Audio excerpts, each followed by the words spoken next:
Ladies and gentlemen, I need you to watch this. This is really, really interesting. It really shows you the kind of trouble we are in the United States. And I think these panelists, especially Professor Jiang, um, explained clearly what we are missing, explained clearly what we are avoiding to speak. But he, as an outside observer, can see it. And usually that's how it works. You need to have an outside look in, and that's the way you find out where the troubles are and how to fix it. Jiang, welcome back to Uncensored. Always a very popular guest with our viewers. What do you think about these two things? The threat of a biological war of some kind, of the kind that Annie Jacobson laid out, or the threat of, as you see, a proliferation of nuclear weapons, that presumably the possibility of a nuclear war also proliferates? I think both possibilities are low. Right now, I'm very concerned about the zombie apocalypse. So for the past 20 years in China, I have been criticizing China as the most corrupt, the most unequal, the most materialistic society on the planet. I've been in LA for the past 3 days, and I need to go back to China and issue an apology to the Chinese people. Being in LA for the past 3 days, it really is like setting foot on a Hollywood thriller that is a sci-fi dystopia. I was in the Pacific Palisades last night for a dinner party, and the houses there are like fortresses, these huge mansions that are guarded by private security and which are just beautiful. I was in $20 million mansion, and then I looked up the hill. There's a $20 million mansion. None of these people, since Spielberg, Adam Sandler, are neighbors. None of these people know each other. They're all in their own like self-contained universes. At the dinner party, I'm sitting next to Max Blumenthal. He says to me, "Hey, maybe we should go visit Skid Row." And I think that's the best suggestion Evan had ever asked me. So we get in a car and go to Skid Row in the evening. And it is really the zombie apocalypse. We've got like blocks and blocks of homeless people. There's this black woman who's naked rolling around the streets. A lot of them were on drugs. And it just seems to me absurd that in the wealthiest country in the history of humanity, you could have this desperate program of poverty. At the same time, what's happening is that rather than focus on internal issues, on internal corruption and inequality, the Americans choose to fight these silly, pointless wars overseas. So I'm much more worried about internal tension, internal decay, than I am about nuclear warfare or biological warfare. I'm staying at a hotel in Santa Monica. It's a luxurious hotel. I'm literally living with real life Ken and Barbie dolls, just beautiful people. In the evening, I go out and it's all just homeless people. And outside my hotel room, there's this man who is homeless, who's mentally ill, and he's just shouting, cursing the entire night. Thankfully, the hotel gives earbuds, but this is the world we're living in, where society is suffering from internal decay. And rather than confront the issue, we just put on our earbuds and put our head in the sand and live in our fortresses. But the reality is that this internal decay will just spread and spread, and that's a real threat to today. What is the difference there between, because I'm in LA as well. I wouldn't say it as quite as stark as you do, but I get your point. But what is the difference between, say, what you're seeing here and China at the moment? Well, I would say just extreme individualism of the Western world.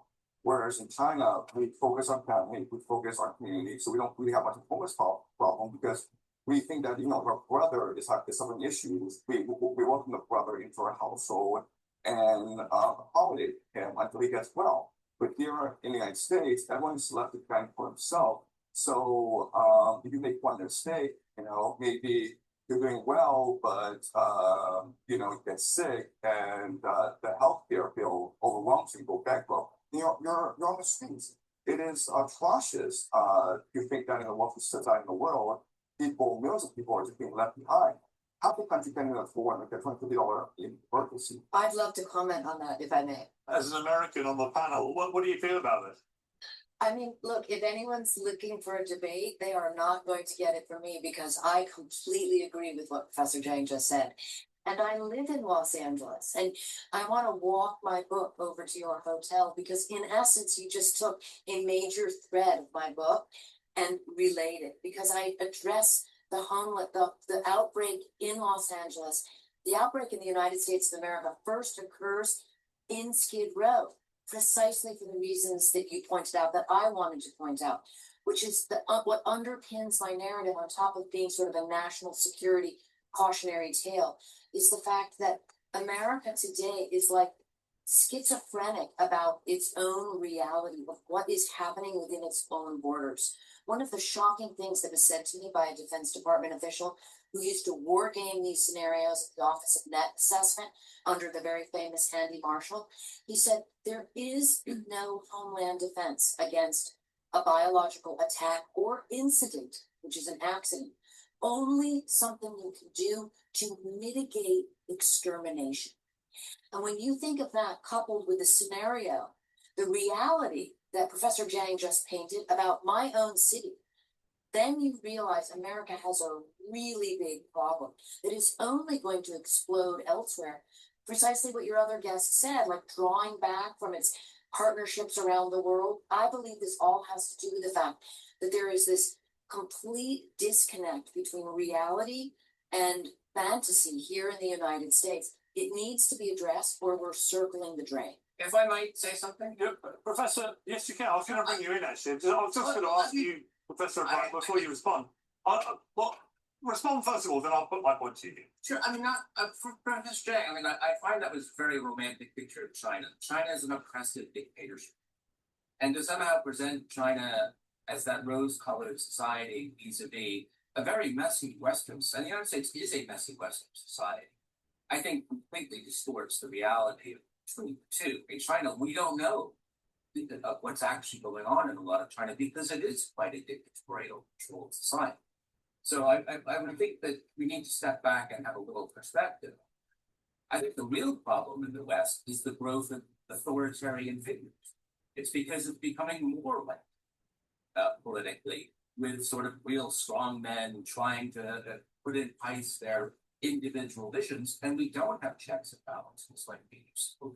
We don't have the more liberal system that we used to have. So in many ways, we're becoming more like, and that's not a good thing. Yeah, I mean, the question I was going to put to you was, as somebody who obviously knows his history, history is littered with seemingly unbeatable empires, Rome being a classic example, which everybody assumed would just go on bestriding the globe like this colossus. But they all end, right? And the big question, I think, for the United States is, yes, it's the greatest superpower we've seen in history, arguably. But I saw the latest debt numbers today, for example. Over $40 trillion in debt in the United States. These are baffling numbers to anybody who understands basic economy. And how sustainable is the American business model, do you think? I mean, could America be the modern day Rome? Just effectively, one day we wake up and it's no longer the superpower we thought it was.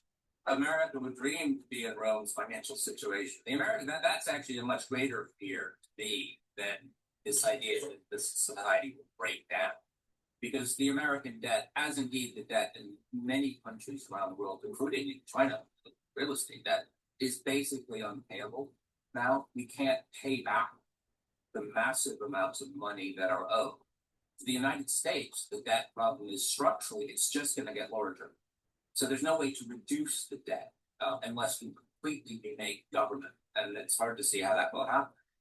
And you've got this structural debt that's going to grow every year, and interest rates are going up. So now they've kept up for a number of years. They're getting up to 20-year highs that the United States is going to pay. So soon, actually right now, but increasingly, a massive part of the debt will simply be to pay the old debt.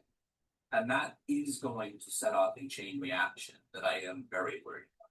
Professor Jiang, I mean, obviously China still owns a large chunk of American debt, which most people don't focus on, I don't think, nearly enough. But in answer to Professor O'Brien's critiqued that, China's not the, I wouldn't say you described it as utopia because you don't, but he was pretty critical of the very oppressive dictatorship that China really is. Would you concur with that description? Yeah, I mean, I think China is very much an authoritarian nation. And I did preface my discussion on Los Angeles by saying that for the past 20 years, I've been very critical of the corruption, inequality, and the materialism, the authoritarianism in China. I am the foremost critic of the Chinese school system. I've been doing so for the past 20 years, being interviewed by major publications like the New York Times, the Wall Street Journal, and going to education conferences, pointing out the deficiencies in China's schooling system. So I'm very much aware of the deficiencies in Chinese society. But then I go to a place like the United States and I go to Skid Row, and every point I've seen such an apocalyptic image where you have thousands of citizens of the world's most prosperous society, and they're just being left to their own devices. The state has abandoned them. And as Annie Jacobson has pointed out, this will be point zero, ground zero for any epidemic, because these places are rife with contagious diseases. And so contagious diseases, possible warfare happens not when society develops a biological super weapon. It happens when society neglects basic sanitation. That's what's happening in American society today. Just because I point out basic problem in American society does not mean I am a communist. And also, when you say that the real problem is authoritative figures, let's remember back in 2016, how Donald Trump came to power in the first place. It was because in 2008, Barack Obama was running power with the slogan "Hope and Change." At this point, the Wall Street bankers had criminally bankrupted the American financial system, and millions of homeowners were about to lose their houses. And Barack Obama was brought in because people believed that this would be a revolution. Instead, Barack Obama appointed Goldman Sachs executives, people such as Larry Summers, Tom Geithner, and Bob Rubin, and they bailed out their friends on Wall Street, surprise, surprise, and millions of homeowners were bankrupted. So everything that's happened today is because of Barack Obama's policies, not because of Donald Trump. Donald Trump was running to the power. As a response, there was frustration with the meritocracy, with the elite, with the callousness of the American elite. Yeah, All right. That's just a short video there. As you can see, sometimes when we criticize or when we try to point out some of the problems that we need to look at in this society, people point back at us saying that we're unpatriotic, that we deserve to be arrested, to be jailed, to be sent back to wherever we came from. But understand, America goes to every other country and tells them what to do because they feel they are the gold standard. Everything is perfect, but it's never true.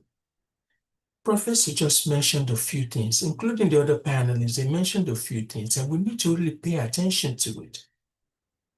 Understand that you may live in a beautiful neighborhood, everything looks nice and clean.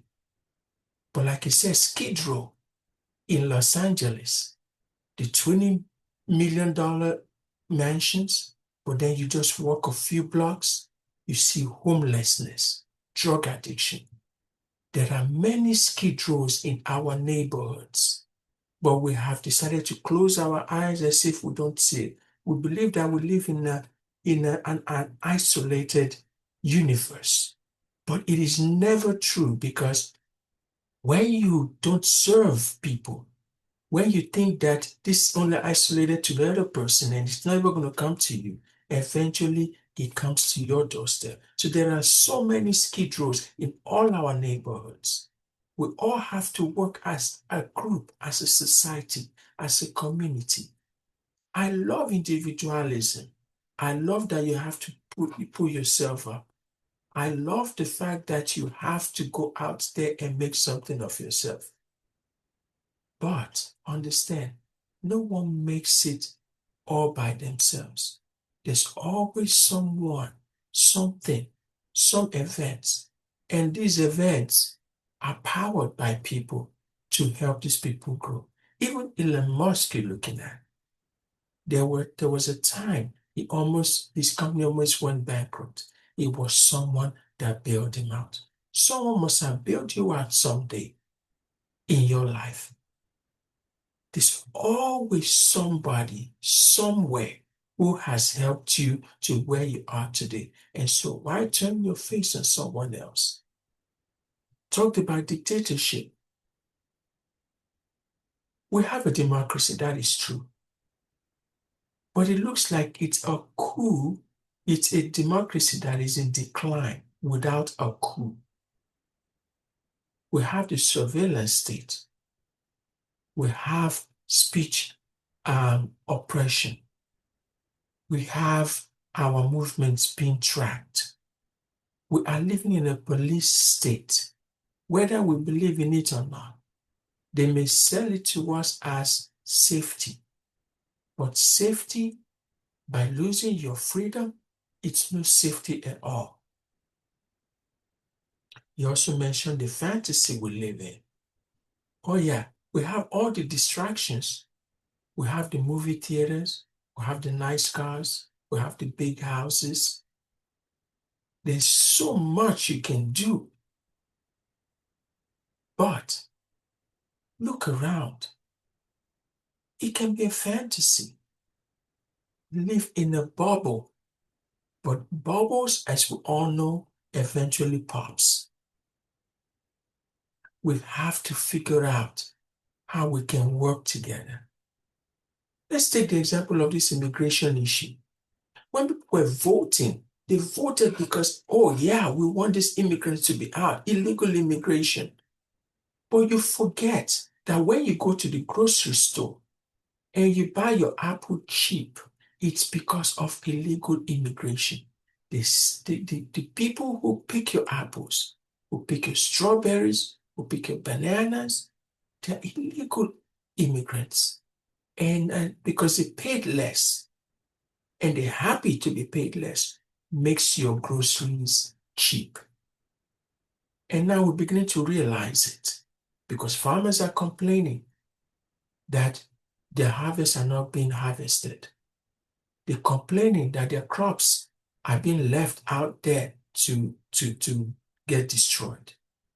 It's because sometimes we don't think that whatever happens to one can come to us someday. We have to think holistically in most cases. The bailout. I like Barack Obama. Yes, he's a nice guy, great president. But one big mistake he made during the financial crisis of 2008 was to appoint the same people who caused the problem. And these people made sure that their bodies in the financial world are bailed out. And we, the citizens, are left to bail them out. This is what is happening. There is really no need for you to hurt yourself or fight each other because of any politician, because in the end, they're all in the same clubs. Remember, they're all in the same clubs. In the end of the day, at the end of the day, they will go to the same smoke-filled rooms, they go to the same clubs, they go to the same houses, they go to the same parties, they go to the same vacation destinations, and you are here fighting yourselves for these people. Let's open our eyes. We have work to do. We have to work on ourselves first. What is making us turn our backs on ourselves? What is making us turn our backs on our neighbors?